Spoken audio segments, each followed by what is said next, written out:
Yeah, live started. Okay.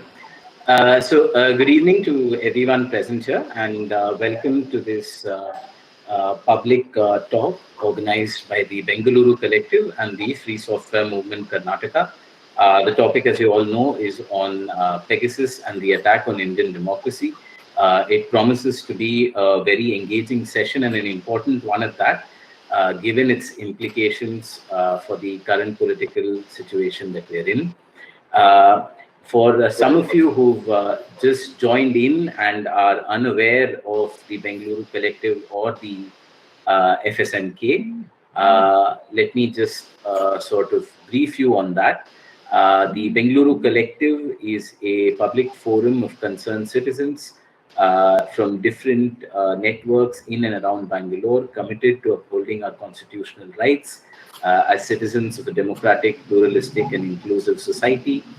We have, over the past several years, conducted various important events that are important, including the discussions on the Farm Bill, citizenship amendment laws, the union budget, and the proposed labor law reforms. We're absolutely delighted to share this platform with the Free Software Movement Karnataka, which is a not-for-profit organization whose objective is to create and spread awareness of free software technologies in different strata of society. And as they describe themselves, they're activists who are software engineers, students, and academicians by day, and at night they are free software evangelists. And credit to them that we are able to use an open source platform today to host this particular talk.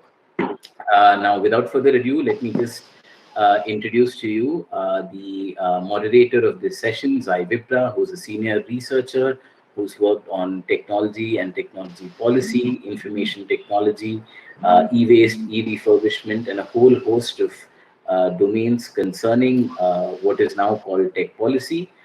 She's an important young voice, and it is a pleasure to have you with us, Jaai, here today. And I'll hand over the session to you. Before I begin, just a small announcement. Each speaker after the introduction gets half an hour, after which there will be a Q&A session, which will be entirely moderated by Jaai. If in case there are any questions or comments that you would want to sort of ask our speakers, I would request you to put it up in the chat box, and later we could then relay it back to our speakers. So with that introduction, I'll hand it over to Jaai, who will chair the session. Thanks a lot, Arvindan. I'll just give a very brief summary of what has happened and introduce the speakers, and then every speaker can speak for 30 minutes. So a French NGO called Forbidden Stories a few days ago with Amnesty International worked with a consortium of 17 organizations to publish a list of phone numbers that were potentially targeted using Pegasus. Pegasus is a spyware built by an Israeli organization called NSO Group. Spyware, in simple words, is malicious software intended to read without consent information from the targeted device. NSO Group, this group that developed this, only to governments. And so a reasonable conclusion after looking at the Indian names revealed in this list is that the Indian government purchased this software to spy on the opponents of the ruling party. The government's response to these allegations so far has been that nothing can be proven, and also that these revelations are somehow motivated. The issue has raised several problems if you look at it from different angles. The most important and obvious one is that of individual privacy and how this breaches all ethics in terms of individual privacy.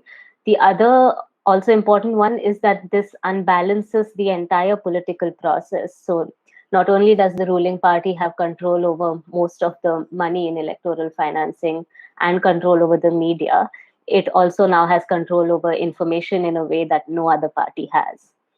We've also seen a remarkable lack, I would say, of public outrage over something like snooping and politically motivated snooping. The one big issue is of corruption, because these are potentially public funds being used for narrow political ends by the government of India.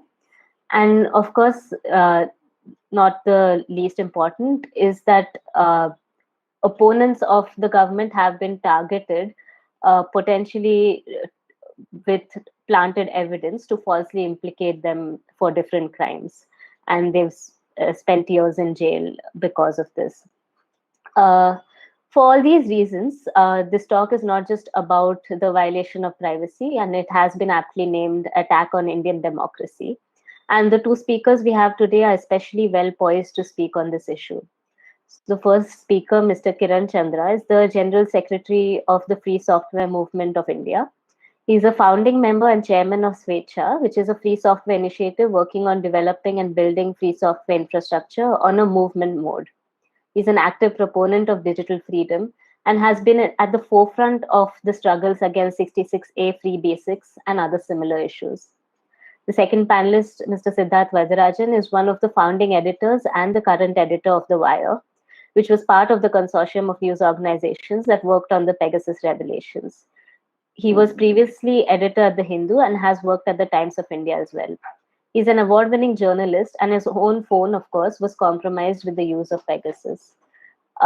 First, I'll call upon Mr. Kiran Chandra to speak on the techno-political aspects of Pegasus software and its implications for Indian democracy. You have 30 minutes.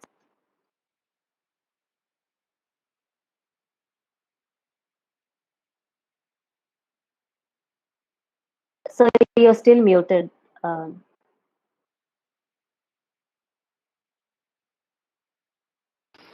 Yeah, just trying to upload the presentation. Thank you, Jay.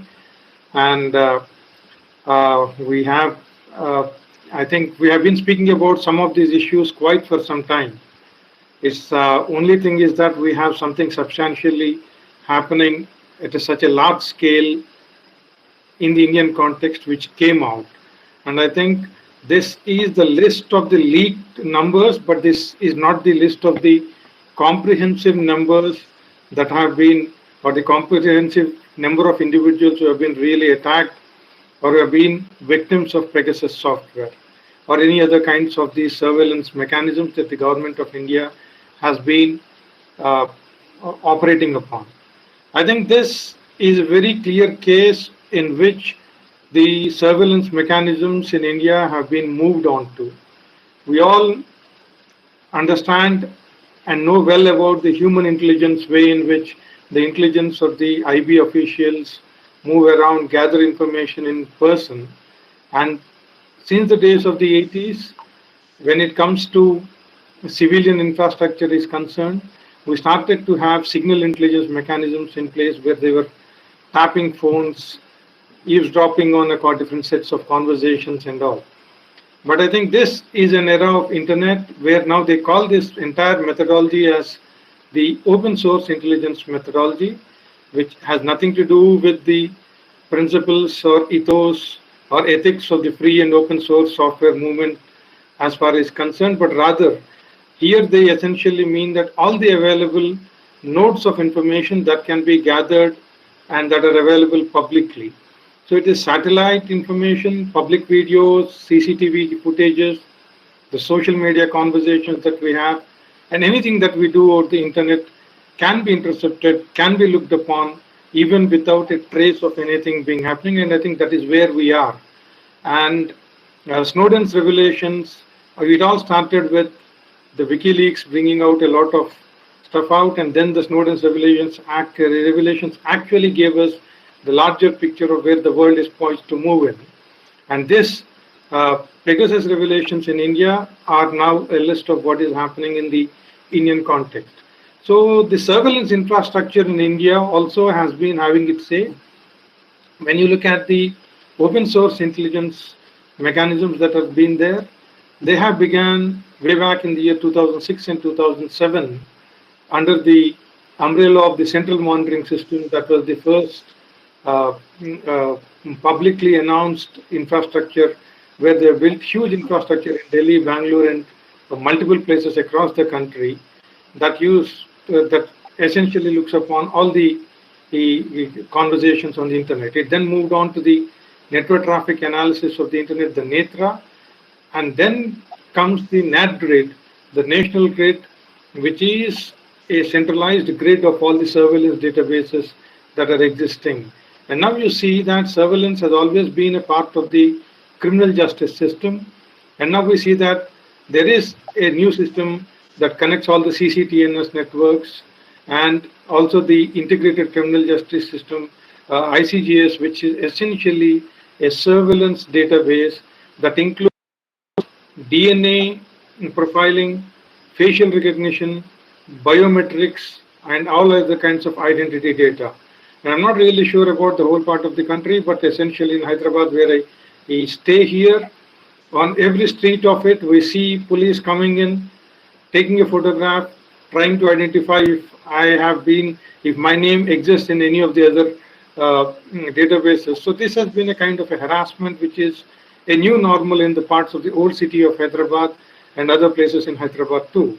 I think all this, the way in which the surveillance infrastructure in India is unfolding itself, in the absence of a certain laws or any other existing procedures that have to be laid out, is something which is a serious threat to the Indian democracy. If we look at today, what happened to the Parliamentary Committee on IT, they have summoned the MIT and the MHA officials to come and come to the hearings. And it is a deja vu kind of a situation which reminds us of a similar kind of an activity that happened in the United States way back in the year 1976, when the Church Committee that began to investigate into NSA spying upon the American citizens, NSA just went there. At least they had the decency of going there and saying that we are not answerable to anyone. But here the Indian MHA and the MIT officials did not even attend to the Parliamentary Committee on IT. I think this is where we are poised on, and I think there is Siddharth who is going to speak on many of these aspects. I would like to speak about the technology aspect on this entire episode of Pegasus. One authentic piece of information that has been made available thanks to all the people who have been working around it is a Pegasus or NSO organization's own marketing document about the Pegasus software. And if we look at the details of that Pegasus, what NSO says itself about the Pegasus software is something, I think when you look at the timeline of it, it appears that that is a document that was made in the year 2012. So if you look at it, it is already 9 years old. And the document and what the capacities of it, for instance, any technological capability in the field of information technology doubles between anything between 18 and 36 months. Even if you were to look at 36 months as the period, there would have been 3 iterations of doubling of the capabilities of any existing system. So if you look at this, is a document that we are now discussing, is the document of NSO group about the Pegasus software way back in the year 2012. And very clearly, Israel has classified this as a weapon. And I think this is a cyber weapon in place. And this document and the way in which this entire document describes itself and how the government, it has been used on the Indian citizens is much beyond just the issue of privacy. It is the issue of the entire criminal justice system in India. When you look at it, there are certain norms and well-established procedures that exist about the cordon and search and the search and seizure procedures in India. What this software essentially does in its own document, it says that it tries to solve a problem of people meeting in person, because any kind of an interception that can happen earlier in the non-existence of the Pegasus software was going around the metadata about the conversation between 2 individuals. If three or the speakers here have connected to this from different locations, and if Kiran is using a carrier called ACT and Siddharth is using Airtel and Jai is using BSNL, for instance, so from which tower it has connected to which internet connectivity, what browser we are using, all these comprise of metadata. But when we visualize the metadata, it is almost accurate about the presence of an individual, of where an individual is moving, where he is spending his time. So all these things have been more than our privacy has been breached when the governments were looking at the metadata. But what Pegasus tries to solve for the governments is an important thing that has been mentioned in this document. They say that they solve the issue of people meeting in private. When two people are meeting in private, how do the government or the intelligence agencies get the information from? And for this is precisely one of the important problems that they solve. And they have got all nice fancy words and phrases for all of these things. They call this as over-the-air method, where a piece of software comes and gets installed in our mobile without even giving us any hint of what it is. And you see, this document effectively says that these are the different operating systems which it can target. One is the Android operating system, and the version they say is 2.1 to 4.1, so 4.2. When we look at the 4.2 was released in June 2012, and this 2.1 was in October 2009, and 4.2 was in June 2012. So this essentially could have been the document was at that point in time. In 2012, they were already equipped with this. They were capable. They had the capability of attacking or breaching into iOS. They had this capability of attacking into BlackBerry and also the Symbian operating system. Symbian essentially means the old Nokia phones or the old Samsung phones which we used to use.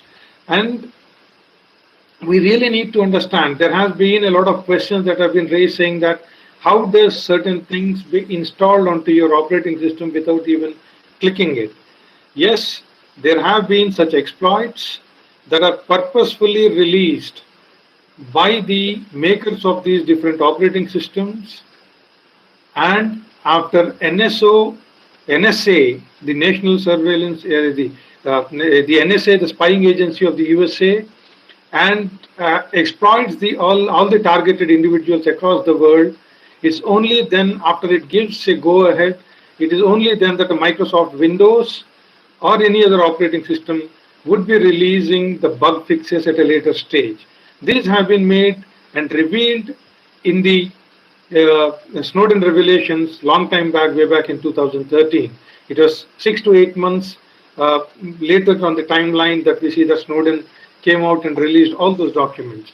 So what does this essentially mean is that all the operating systems that are there in the market that people use and consume have come out with all possibilities of exploits, which paves the way for the surveillance agencies and also cyber criminals if they want to exploit on any of the individuals or their mobile phones. So with an understanding that all these loopholes exist and have been purposefully been released, and any kind of a Google search basically gives us how close the NSO organization is with the NSA of the United States of America. We just need to keep in mind of where all of these stand together. So this, and the next important thing is what and all, how do they basically collect data? They collect data in 3 different formats. First is when a mobile phone is attacked.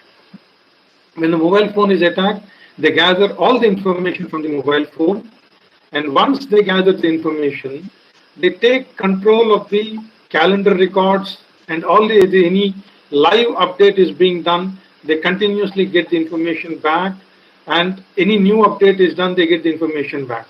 But essentially, the second important component which the Pegasus says that it claims that it is solving for the intelligence agencies is that most of the communications between two individuals is not sent through any communication channel if it is sensitive. I understand a good number of journalists have joined this conversation. So, for you to protect your sources, if you have any piece of information that is connected to the internet, be it a mobile phone, be it a laptop, unless and until it is a standalone machine, they have this access to it. If Pegasus software comes and sits onto your machine, it basically extracts all the information from your hard drive.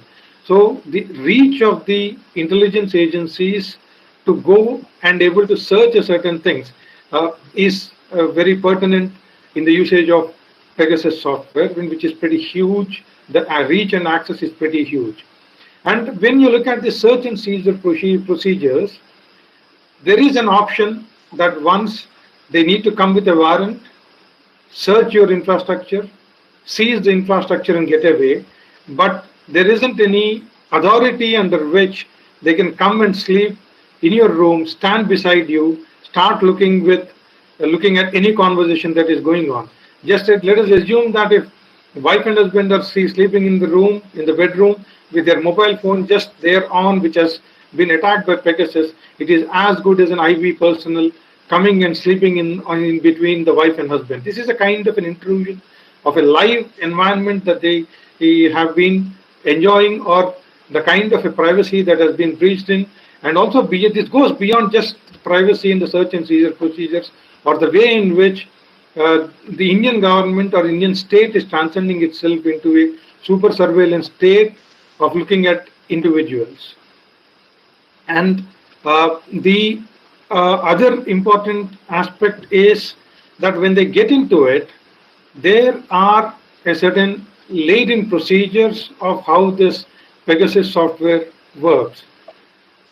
Most of the things have been reported in newspapers, have come out in the media. I will not be repeating all of those things of what kind of an access do they have. But there is very interesting about this is that Pegasus software continues to function as long as the battery of the device has got 5% of the charge. So if the battery drains off to the 95% of the battery is drained off, Pegasus doesn't send the information back, and it waits. It has a buffer in which the information continues to go on, and the information buffer continues so that if it also ensures that until your hard disk on your mobile is 5% or 95% full, it then stops buffering and keeping the information. And if someone is off the grid, is not connected to the internet, and is on a roaming facility where internet charges are pretty high, the Pegasus software that has taken over control of the system waits for it to be connected over a Wi-Fi, and only then it transmits the information. And in rare cases, if somebody is not getting connected and is off the grid continuously, and if it is a mobile device, it sends an SMS message, and the information is taken back through an SMS, whatever information, sensitive information, maybe a calendar piece that has been updated, or an other message that needs to be sent, basically is pulled back through an SMS. And they say, in the instruction manual that is there, they say very clearly that this should not be done as a regular practice, because the user of the device might know that his mobile has been compromised and it alerts him. So hence it is this is a provision that they use in an extreme condition. And what happens when someone is no more a potential target? The software uninstalls itself on its own without leaving a trace of any of these things. And even in cases, if there are a certain risk analysis that these people in the IB or the surveillance institutions sit and analyze it, and if they figure it out that the mobile phone has been compromised, or if somebody is looking for searching for the existence of a Pegasus system that has been installed on it, it gets into a self-destruction mode and the software disappears from itself. And that is why when we see that a lot of suspicious activity, when they could figure it out, or people have started checking their mobile phones, and that is why we have a list of people being said that the results are inconclusive. The results are inconclusive not because that it has not been potentially attacked, but it could also be as a consequence of the Pegasus software moving on to a self-destructive mode. And more interestingly is the big data analytics that they have, that a certain now we have tactical units. As far as the intelligence community is considered, they have tactical units on field to basically monitor individuals' movements. Just for us to assume that three of us are meeting at a different place privately, based on the geolocation that we have, and based on the other data that is there that they have extracted from the mobile, the system, the Pegasus system, sends a high alert, red alert message saying that Kiran, Chandra, Jaai, and Siddharth are meeting at so and so place in Bangalore at so and so time. So I think it is patrol parties continuously being around you and monitoring on a consistent basis. So they have used two methodologies which they have named. One is the over the air, which is we have been calling it as zero-click install. Without our knowledge, it comes, installs, and goes back. And the second is a very fancy name. They call it as enhanced social engineering messages.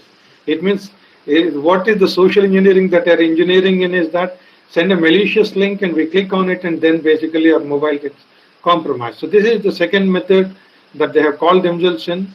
And this is the collection buffer, which I said, which I already mentioned about it, is that I repeat it again, that the buffer continues to store data and analyze data, store data, collect data in the mobile phone as long as it has reached 95% of the disk space has been utilized.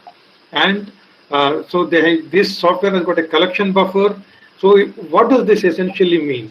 If individuals feel that they haven't stored any kind of information in it, but despite which if they feel that their mobile phone storage levels have gone up, it means that yes, we need to be suspicious about it and look at what is happening at the mobile phone levels. And I think it is not just this. After they do the initial data extraction, the next two activities that they do is passive monitoring is the term that they have used for it. The passive monitoring is something which I have said already, that they use 3 or 4 different points of information, collate them to figure out the real-time activity of an individual.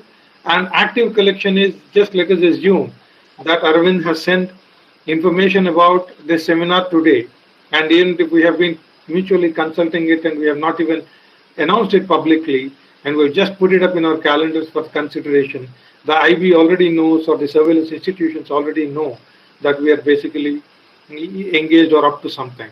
So this is having information much in hand, much in advance, and these are the figures that they provide. And here there is an interesting thing which they mention. They call it as how do they send the information. In the internet backbone, they have a series of anonymizers. It means that from the servers from which the information comes, from the servers from which it goes only anonymously. So from your mobile phone, it is not a straightforward mechanism to basically say that it routes to one particular instance. There is no possibility. I've just tweeted the link of this entire document. People can download it and have it, look at it in detail for your own understanding. But this anonymization is something behind which the surveillance institutions duck, and it is not a straightforward mechanism in which we get the traces of all the information that exists, or where this the activity of this Pegasus software and its connection to the servers is not a straightforward solution to track with. And they have got a Pegasus anonymizing transmission network, which is pretty huge. So even if we were to look at how does an antivirus function, antivirus functions not just by the existing or looking at scanning at the database that exists in your antivirus software internally, but it checks with the real-time servers which keep track of all the definitions of different viruses. So just let us assume that if we have figured out a certain list of Pegasus probable possible attack servers, and it is very unlikely that we have tapped all the network and we have got the complete list of all the networks to ensure that Pegasus networks have all been mapped or monitored. There is no possibility to do it because they have a massive infrastructure where they have the Pegasus anonymizing transmission network itself. So there needs to be some inquiry into it, to look into it, of what this network is, who and all are hosted. And we all see that maybe because of a certain kind of an embarrassment that Amazon shut down some of its servers. It doesn't mean that all the servers of Pegasus have been shut down globally. And we do not know where it exists. And I think we need to look into all these aspects.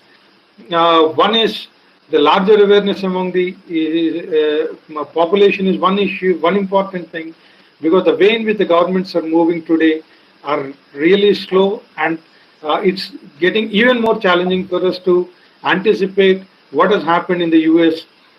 With the church committee, is it likely to happen in India is still doubtful, the way in which things are happening or unfolding themselves in Indian context.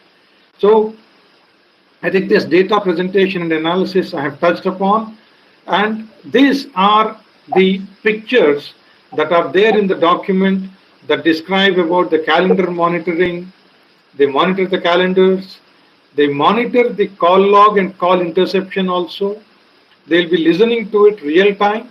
It's not just listening to it real time, but there is every possibility that you get a call from a WhatsApp call to your mobile phone, and it essentially is not a WhatsApp call, but it alters the call records of your mobile phone, which later would be used as an evidence against an individual. So it is the tampering of evidence also is possible. Pegasus paves the way for it, which we have seen it in this recent exposure. It gives the geolocation tracking of 3 individuals. Let us assume that Jaai, me, Siddharth, and Arvind are meeting. So this is how it says how close we are and where we have reached and how are we likely going to meet. So are we going to meet in a restaurant here or a park somewhere else or maybe in someone's office? Yes, everything is monitored in a real-time scenario. And what could be a possibility of it? I think Siddharth would be taking it upon on the rest of the aspects of it. But if I personally feel, as the Free Software Movement of India, we feel that there should be a court-monitored judicial, court-monitored probe into all these aspects. Because if the parliamentary committee is not being considered, I think it should be directly done under the Chief Justice, or maybe there should be, even if we need to have a joint parliamentary committee on, not just on this issue, but on the entire surveillance reforms as an issue. Because there are 2 aspects to it. This issue that has come out is about the aspect of targeted surveillance mechanisms in place.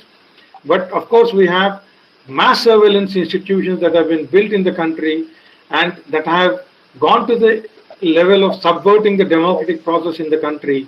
The last elections, the mass surveillance tools by certain corporations have paved the way for the ruling party to mold the opinion in the country. Maybe we'll discuss it at some point later in time, but not here. So there are 2 issues. One is targeted surveillance and the important aspect of mass surveillance. So I think these 2 are serious issues of concern. The Parliamentary Standing Committee in the last decade has just been sleeping. They have not done anything in the last 8 years. And now in the last 8 years, they have not even responded to on it's not just, we have Cambridge Analytica in place. We had many other issues that came up. The Parliamentary Committee on IT has been doing nothing. And now if they have started to do something, the officials and the government, it appears that they're in a non-cooperation mode. So I think that is why we have been thinking about having, apart from the civilian awareness, apart from the large sections of the population getting aware of it and deciding on what to do about it, we need a court-monitored probe into all aspects of this and to look at it, not just about the procedures of it, even the judicial aspects of it have to be brought out. And there needs to be transparency in the process. The parliamentary committee has held its hearings. They asked people to come and speak about it. We really do not know why they are not even publishing the transcripts of it, because all of them have been recorded in presence of a camera. They are all in-camera hearings.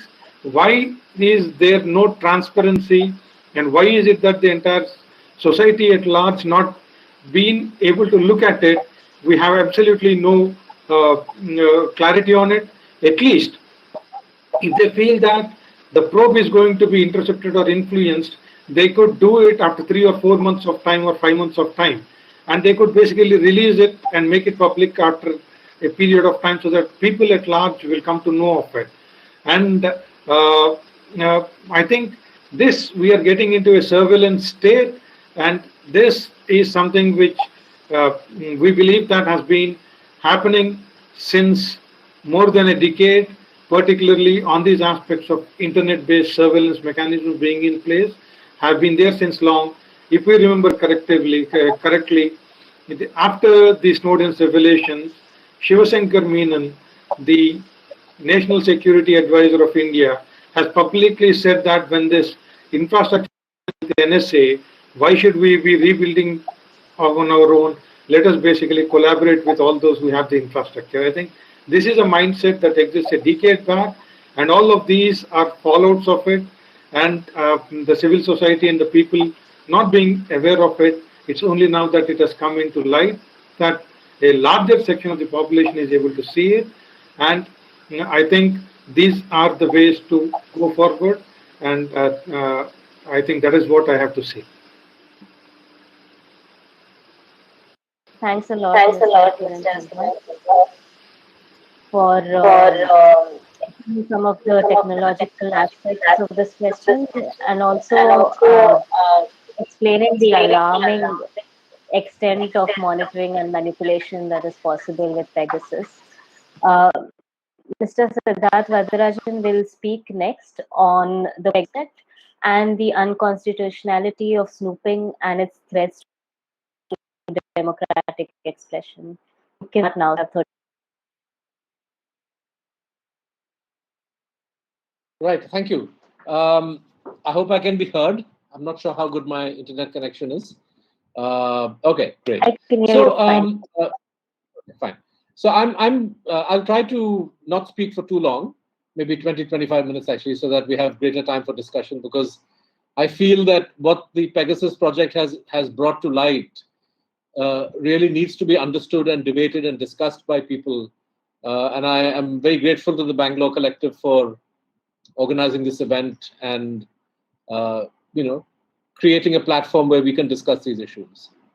Now, as is now known to pretty much everybody, The Wire and its media partners began publishing on July 18th details of numbers that different clients of NSO Group had selected for potential or probable surveillance.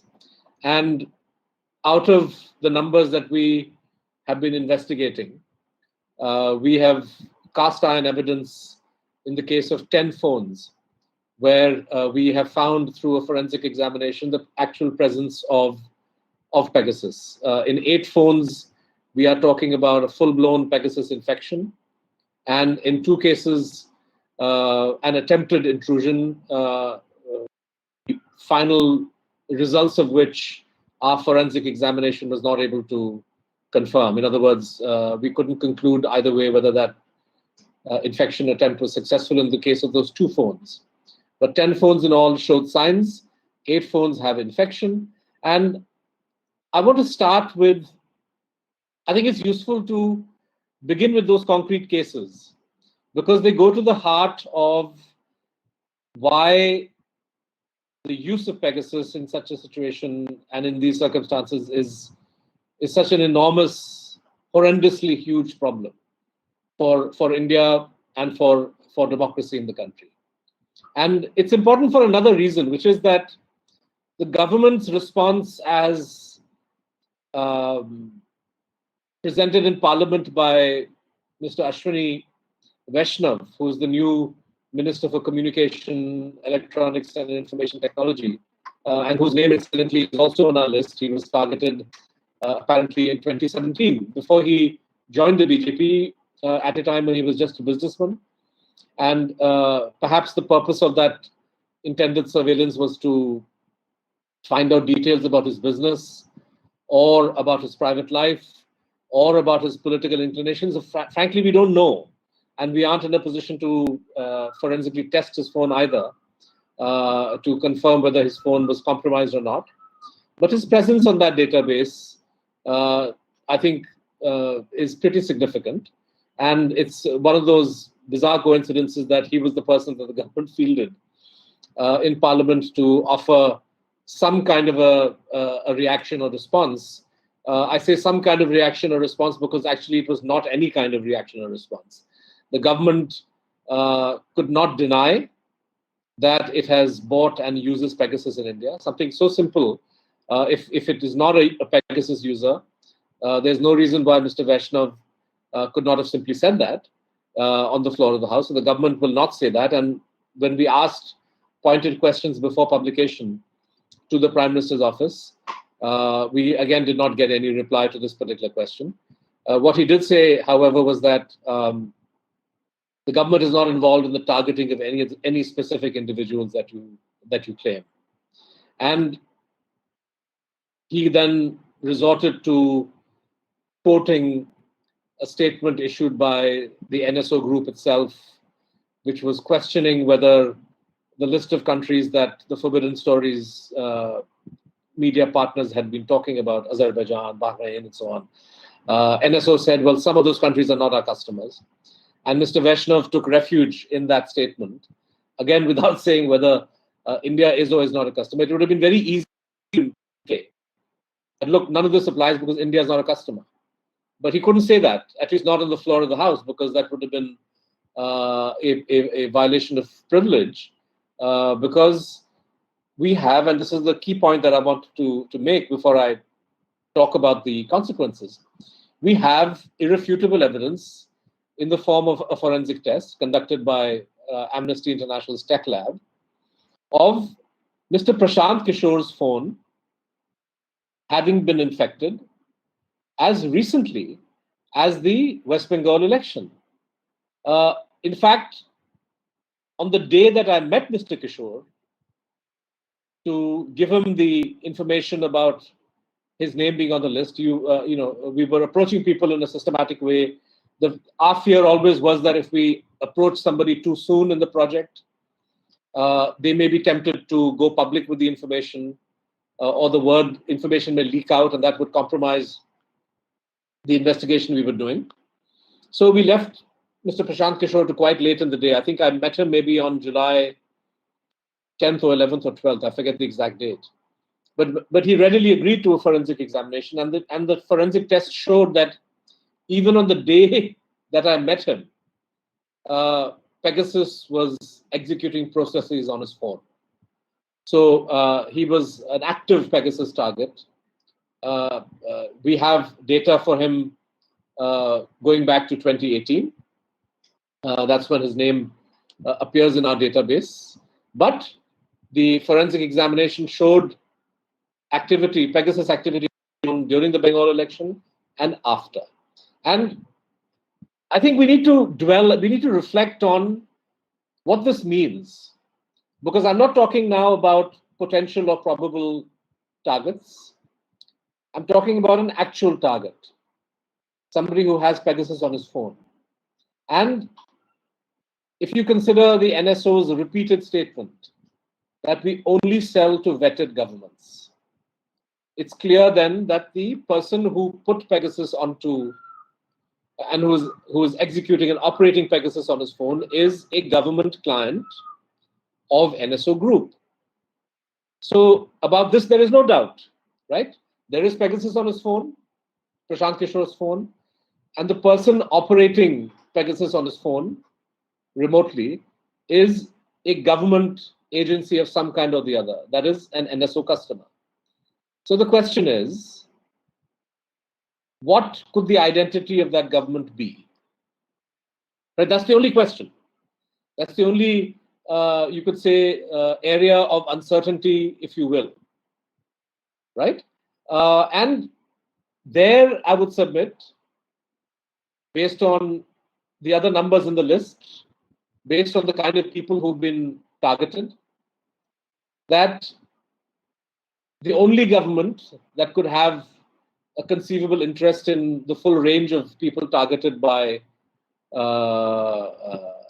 Pegasus in India is the government of India. It helps, incidentally, in this active deduction of mine, that the same unidentified government client who put Prashant Kishore and my phone and MK Venu and Sushant Singh and others, Rahul Gandhi, our phones on the list, Rahul Gandhi's name, Ashok Lavasa, the young woman who accused Chief Justice Ranjan Gogoi of sexual harassment, her name, her family members, and various other people. The only government that could have such a range of interests or that could be interested in such a range of people in India is the Indian government. But I'm saying don't take my word for it. Let's assume it's some government. And let's take Ashwini Vaishnav's denial at face value that the government of India has nothing to do with this. Surely the government of India, acting on concerns of national security, should have some interest in identifying who it is, which government is it, that placed Pegasus onto Prashant Kishore's phone, that put Pegasus on my phone, that put Pegasus on the phone of other journalists, that created a list of numbers which includes Ashok Lavasa, which included at the time the serving chief of the BSF. That includes the name of Rakesh Asthana, who the government has yesterday appointed as Delhi Police Commissioner. So what kind of a Mickey Mouse national security administration is Mr. Modi running if he's not interested in finding out who is this government?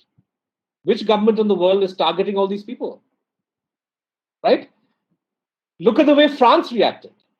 France had exactly the same kind of information about French people targeted as the Modi government has about Indian people targeted. Here in India, we said at least 2 ministers have been identified as probable targets for surveillance. The head of the BSF, the former head of the CBI, a sitting election commissioner,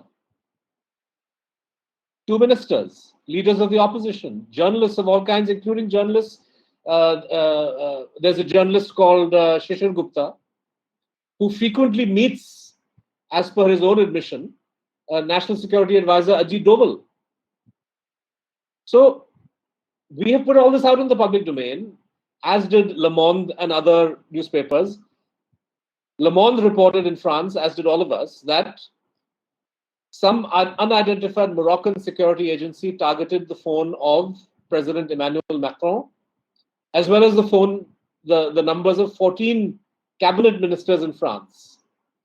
So in India, we have 2. France had 14 plus the president, but I think 2 is not an insignificant number.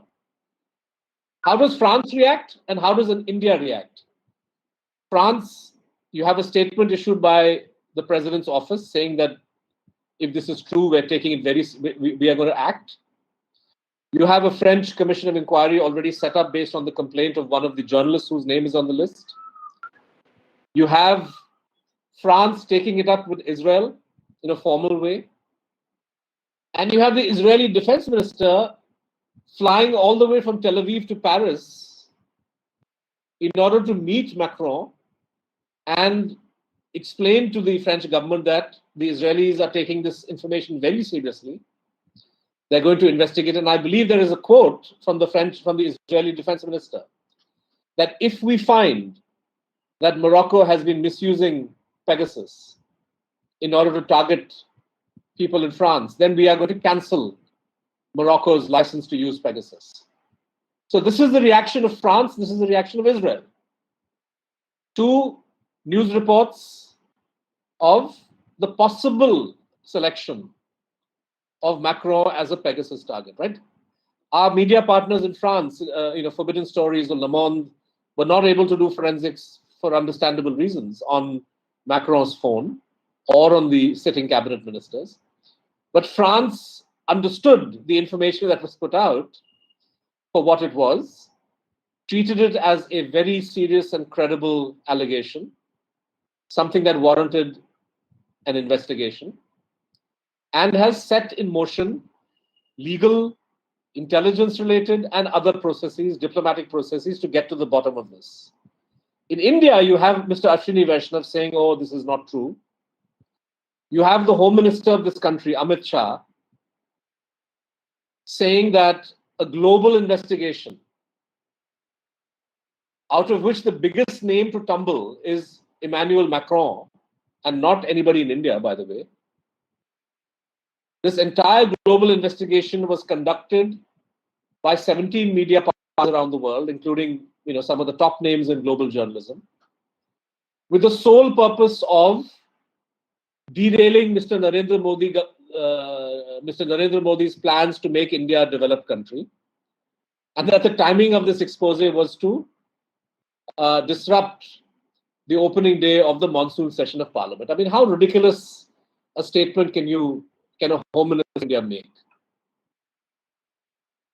We have exposed the way Pegasus has been used in Mexico, in France, by the Moroccans, in other countries, by the Saudis, by the UAE, by the government of Rwanda, which targeted the president of South Africa, and so on and so forth. And Mr. Shah and Mr. Vaishnav want to bury their heads in the sand, pretend that this is all some kind of global conspiracy by what he calls disruptors and obstructors in order to unsettle the Modi government. So, reaction, I think, speaks volumes for the truth of the allegations that we have published, of the data that we have published, and speaks of a guilty conscience on the part of this government. And I would say that their inability to deny the fact that they use Pegasus is the single biggest bit of evidence that I want to put forward.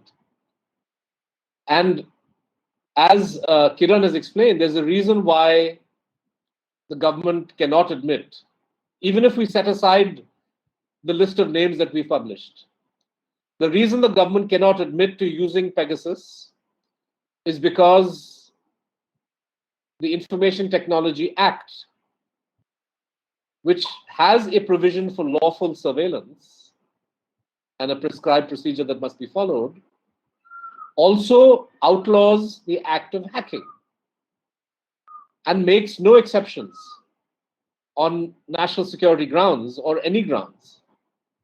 Now, you could say that that's a lacuna in the law.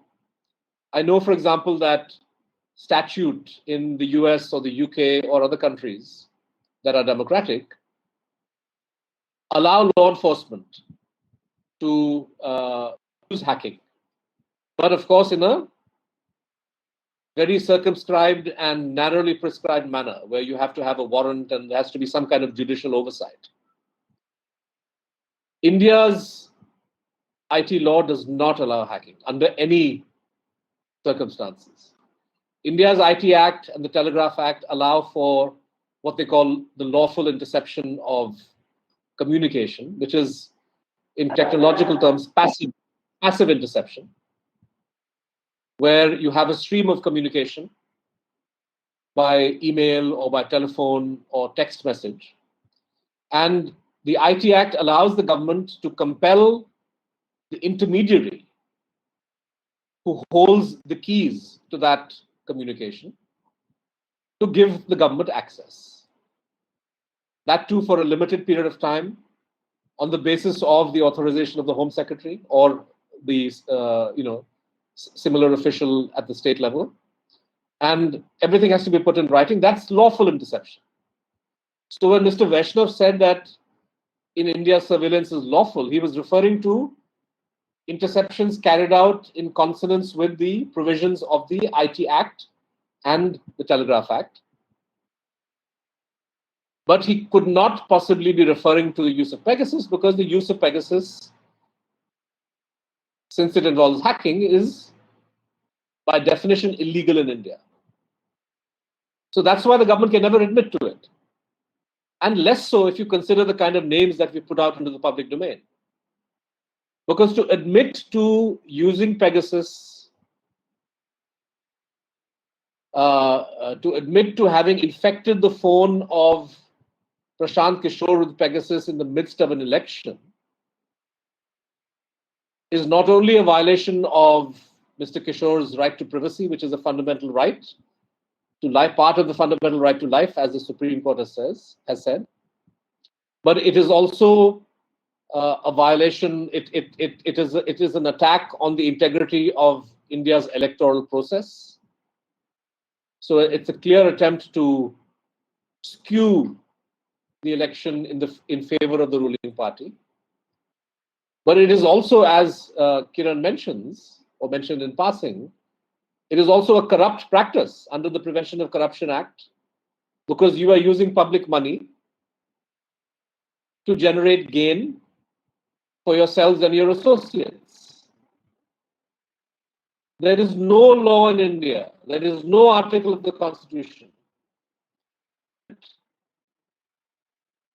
in this manner, or in a manner that is going to grant. In other words, public money cannot be used to generate political benefit for the Bharatiya Janata Party. That too at a time of an election. So given that Rahul Gandhi was targeted in the run-up to the 2019 election, and given that Prashant Kishore was targeted in the run-up to and during the West Bengal election, where Mr. Narendra Modi was the star campaigner, and the entire campaign was run on the photograph and name of Mr. Modi. This is, by way of context and by way of analogy, a corrupt practice that's then the kind of corrupt practice which the Allahabad High Court found Indira Gandhi guilty of in the run-up to the emergency. Right? So we need to understand the gravity of what the Wire and its media partners have exposed over here. And this is not in the realm of supposition, this is not in the realm of probability, this is not in the realm of allegations that have yet to be proved.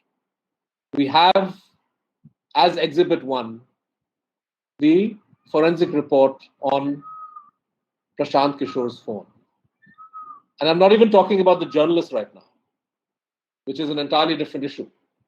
I mean, it's linked because democracy and media function in tandem. Right? It's the role of journalists to educate citizens, to shine a light on what's happening in society, to ask questions of government, and help citizens make informed choices.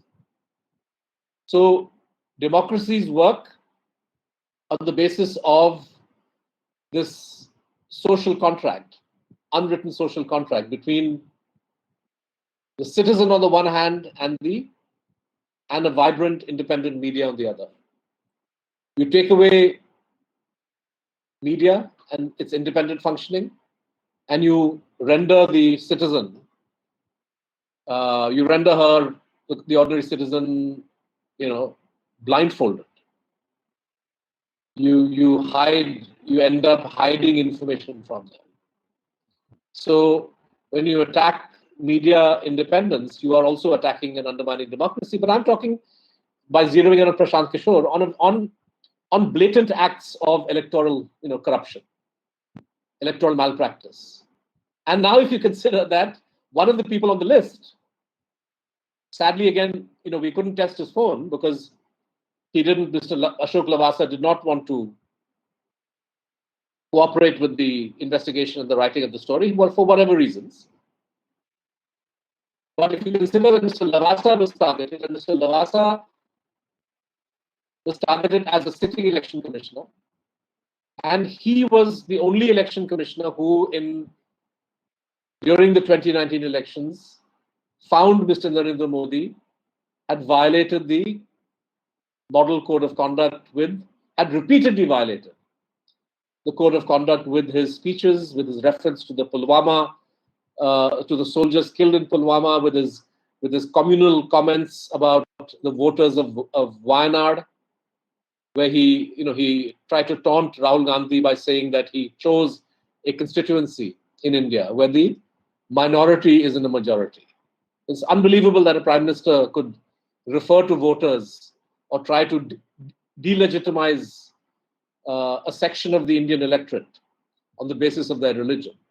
And Mr. Lavasa was the only election commissioner who, I'll say it very bluntly, had the guts to say that Mr. Modi violated the law when he said that.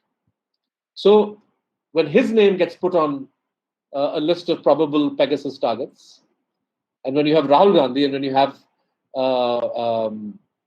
Abhishek Banerjee, who is Mamata Banerjee's nephew and her key political strategist, this tells you that we are dealing with a ruling party and a government and a prime minister and a home minister who will leave no stone unturned, who will leave no weapon aside in their quest to ensure that they remain in power, come what may. The use, since I'm talking to the Bangalore collective here, the use that appears to have been made of Pegasus for the Karnataka version of Operation Lotus, which is the toppling of the JDS Congress alliance government in July 2019, also tells you how this kind of intrusive spyware is used or can be used to give the ruling party an edge. So when you have the secretary of Mr. Siddaramaiah and the secretary of Mr. H.D. Kumaraswamy, and you have other people in, or JDS being targeted at a time that the BJP was actively involved in engineering defections, and the JDS and Congress were desperately trying to woo them back. The idea that Pegasus was used to gain some insight into what the Congress and JDS were trying to do to save their government is also a very, very chilling, this is a very chilling example of the wanton disregard for rule of law and for lawful parliamentary practice. It's bad enough that you try to use money power or other forms of inducement, like the use of investigative agencies to browbeat the opposition or to tempt MLAs onto your side. It's bad enough you do that. But if you are going to throw spyware procured by public money into the attack, then this is a very, very serious business. It's the kind of thing that should lead to ministers and governments resigning quite fast. Perhaps in one of our stories that it's useful to think of Watergate. Watergate took, I think, upwards of 2 years from the time the break-in in the Democratic National Committee office was discovered to President Richard Nixon eventually resigning. That was one break-in where it became apparent that the president was trying to eavesdrop on conversations by his Democratic opponents. And here we have one proven instance in the form of the phone of Prashant Kishore. So there you have a straight-up analogy. And Prashant Kishore is not anybody. He is the master political strategist of a political party and a chief minister against whom Narendra Modi threw everything into the fight. So what I submit to you is that the use of Pegasus, and I'm not, you will forgive me if I haven't dwelt at length on issues of privacy or even media freedom. I haven't spoken a lot about my case or about things like that. But I think that since we are focused on democracy and the implication of spyware for democracy, I think that the manner in which Pegasus was used against one confirmed target, which is Prashant Kishore, and several other probable targets based on our confidence in the robustness of our verified numbers and the database. This should send alarm bells ringing for not just journalists or people in political parties, but the common citizen, because this represents an attempt to undercut the integrity of the electoral process, and its impact and significance should not be minimized in the least. And as I said in the beginning, this is proven. This is not conjecture. This is not unverified, as Mr. Ashwini Vaishnav tried to suggest in Parliament. And I think the failure of the government to want to debate this, I'm not commenting on the legitimacy of the tactics used by the opposition, the disruption of Parliament. The BJP in its day disrupted Parliament, and these people are doing the same thing. I would much rather that Parliament function and these things be debated. But the government perhaps is afraid to have a debate on this. The government is afraid to concede that what has emerged so far has to be investigated. And as I said, even if we take the government's denial at face value, why is the government not concerned about the possibility that a foreign power is using Pegasus on Indian targets? It boggles the mind that a party which speaks so much about national security is not talking about this. And of course, the obvious reason it's not talking about it is because it knows very well the identity of the government agency which is engaged in this kind of snooping, right? But since it cannot bring itself to make that admission, the very least it could do is to go through the motion of contacting the Israelis and saying, "Hey, what's going on? Who have you sold Pegasus to? Which of your clients is trying to undermine our government? Which of your clients is listening to ministers? Which of your clients are trying to listen into the commander of the BSF or some army officers whose names you gave?"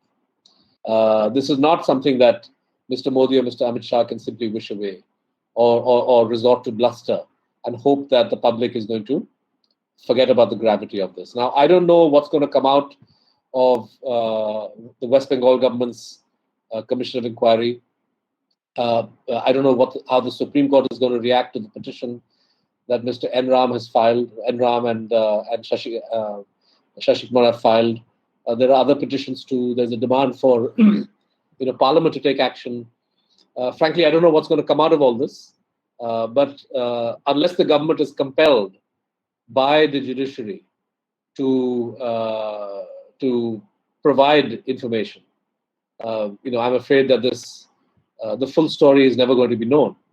But what little we've seen, the glimpse that The Wire and its media partners have been able to provide through this extraordinary project that Forbidden Stories helped to coordinate with the assistance of Amnesty International, the glimpse that we have provided should be enough to alert people to the very, very real dangers that an active program is underway by somebody in government to undermine the sanctity of Indian democracy and undermine the fundamental rights of people living in this country. So I'll stop there and I'll be happy to answer any questions.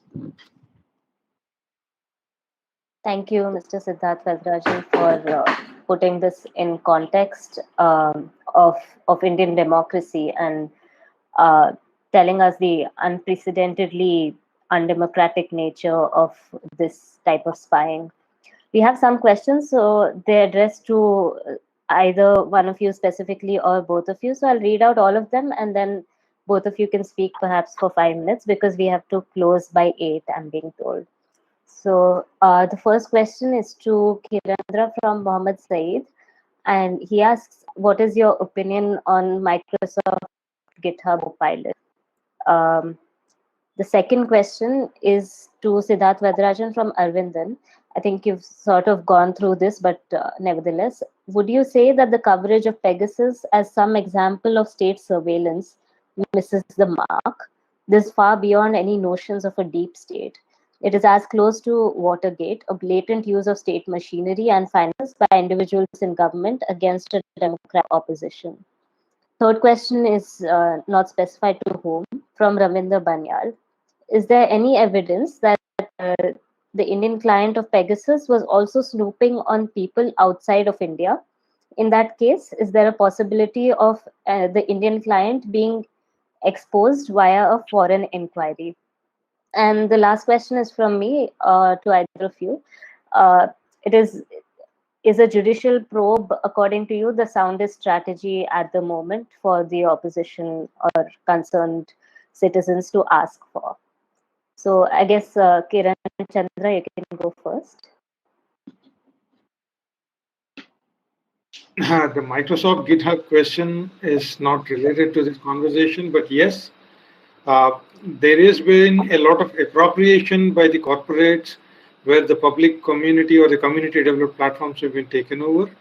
And there is a change in policy of Microsoft also. It is almost giving up its claim of the authority over the patents that it had on software, and it is opening itself and engaging with free and open source software development tools. So it has, what would I say is that the community, there are multiple platforms that are available, and people are now shifting away from the GitHub significantly to GitLab and other repositories that are available. So one need not really worry about it. Yes, there are platforms that are emerging and people can move out of it. And I think this is the one question that I have. The rest of them were asked Siddharth, I presume. But what was the last question that you asked, Jay? I asked, do you think that judicial probe is the soundest strategy at the moment? And someone else had also asked if there's any evidence of an Indian client snooping on someone outside of India. And so maybe you can talk about either of these. You see, the reason why I said that Supreme Court monitored probe is because now, of course, even the parliamentary committee, when it sends, you're a lawyer, you should be able to answer us more in detail. They have summoned, and is there a provision that they can be punished if they don't attend? Is a question that needs to be looked upon. So the government bureaucrats cannot do the same with the Supreme Court. If it's a Supreme Court monitored committee, so that to have more responsibility or more what you could say discipline among the Indian bureaucrats and the Indian government. So I think that is why we've been asking, because the reason why the courts are being asked for is because that we see all the systems failing. The parliamentary committees are non-functional. The joint parliamentary committees are becoming a farce. So once you see some of these things with all the experience that we have, so given a certain kind of a judgments that have come out from the Supreme Court, this is what I think we think that can demand. But the largest and the best thing possible would be about the civilian awareness that needs to come in.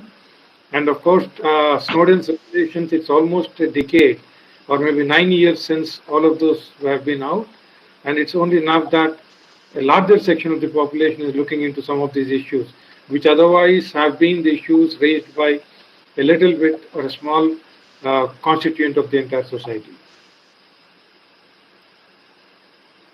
Thank you. Thanks a lot. Should I answer now? Yeah, please go ahead. So I'll start with the question that I think you put, targets outside India. Yes, we've seen, we have evidence of foreign numbers, mainly in Pakistan, that have been selected by this Indian client. One of the names has come out because it was verified by, one of our media partners was able to verify that, which is the number of Imran Khan, who's the Prime Minister of Pakistan. And there are others, we lack the resources to be able to, investigate that. But yeah, there are other numbers, and there are some diplomatic, embassy numbers, etc., which have also been reported. So this is also why we are highly confident that the government client in question is an Indian government client and not some other government. On the question of judicial probe,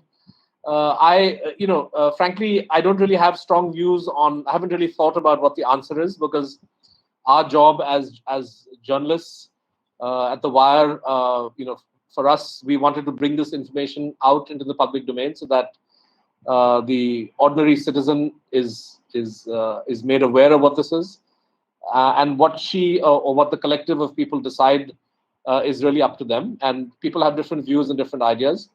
The one advantage of a Supreme Court-driven probe is that the court is perhaps the only institution that is capable of compelling the government to provide information to it. So a simple question like, have you or have you not bought? A simple question like, have you bought Pegasus? Yes or no? Is a question that the government on oath will have to properly answer, even if it chooses to answer through a sealed cover. But the point is that this is information that the government will have to give to the Supreme Court. Whereas it's quite possible that Mr. Tharoor's committee, IT committee, can be stonewalled, just as Mr. Ashwini Vaishnav has stonewalled Parliament.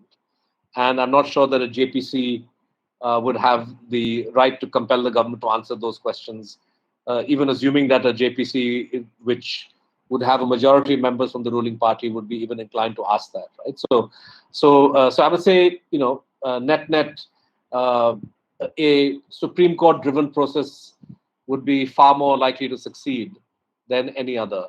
On Arvindan's question, I've been actually pleasantly surprised by the media reaction, by the wider media reaction to the Pegasus project expose. It's from and I've seen this over years, that the Indian media is typically very reluctant to follow stories that rivals break. Now, in this case, we are a relatively small, 6 years old, but the size of the news break is such, and its consequences are such, that every media organization has been pretty much compelled to follow up and to report it.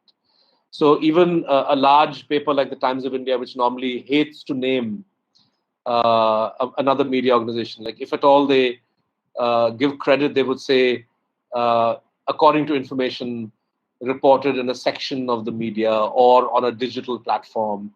But here they have regularly been talking about the information that the Wire has put out with credit to us. And so is the case with other media. And I think some of the editorials that I've seen are pretty strong. In the Hindu, in the Express, HT also had a strong editorial, because the fact is that as the list of reporters that we published on day one, right, we began our expose by the targeting of journalists.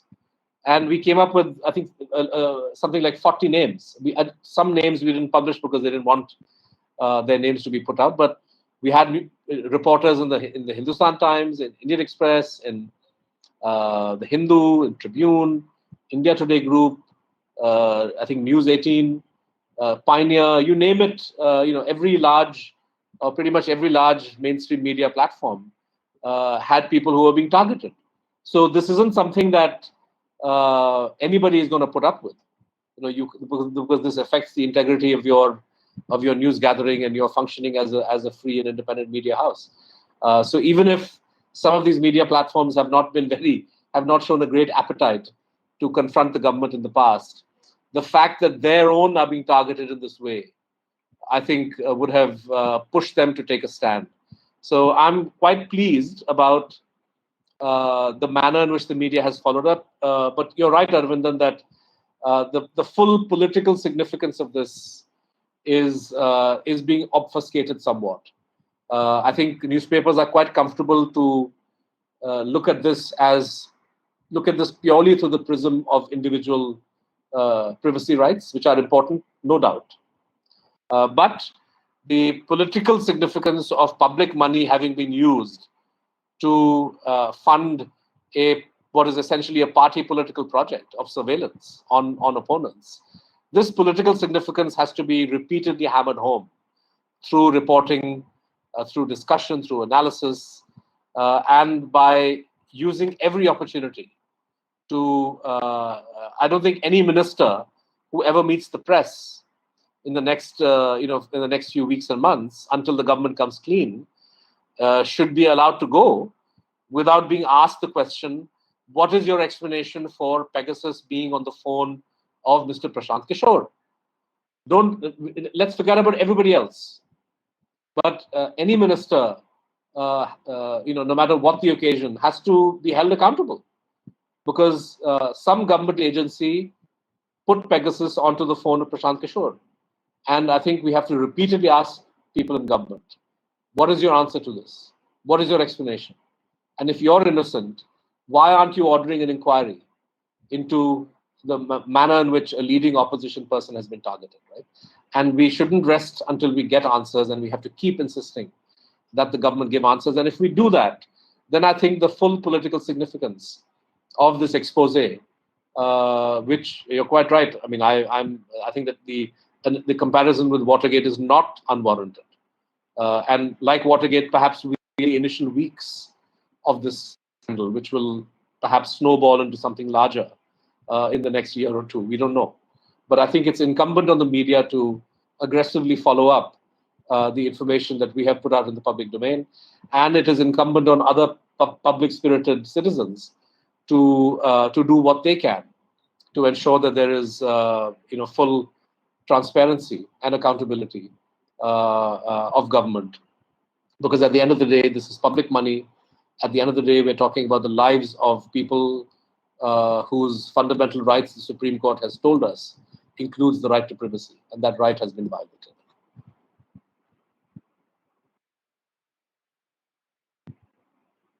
Thank you. Thank you both for this very detailed and frankly very illuminating conversation. Arvindan, are you going to close?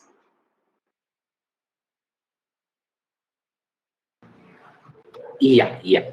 Thank you again to both the speakers for this really engaging session. And as was pointed out, perhaps this is early stages of this Pegasus story, and perhaps we would also be part of further developments when more information about this comes to light, and we can really be part of this public discussion. And on that note, I would also like to thank all the participants who participated through this platform, as well as all of you who have been viewing this through our social media handles. A special thanks to Zai for moderating this session and keeping it on time. And for any of you who have more questions about this talk or other activities and events that we've done, please feel free to reach out to us. And with that, I'd like to draw this session to an end. And thank you so much for tuning in. Thank you very much.